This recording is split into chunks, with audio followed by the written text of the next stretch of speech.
Annapolis, though days on the market are up and list to sold ratios are falling. It's Friday, December 9th, 2022. I'm Kimberly Barton of Kinetic Realty, your local market expert with this week's Annapolis Real Estate Report. You need to know what the local market is doing, so be sure to subscribe for weekly updates. Though 45.31% of active listings have been reduced 8.2%, most of these have been on the market an average of 92 days, and 17.81% are priced over $1 million.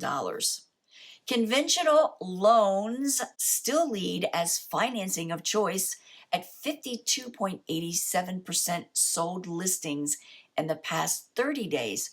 26.43% have been cash, followed by 13.79% VA and 4.5% FHA.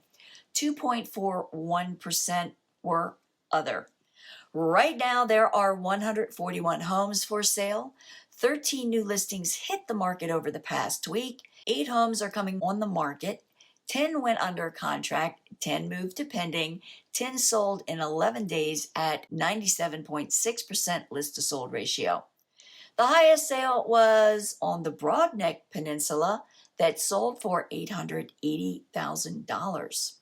Rental inventory rose slightly again this week to 37 homes for lease at an average of $2,450 per month and rising to 29 days on the market. Good news for renters. That's a wrap for this week's Annapolis Real Estate Report for Friday, December 9th, 2022. Thanks so much for tuning in. Until next week, stay safe.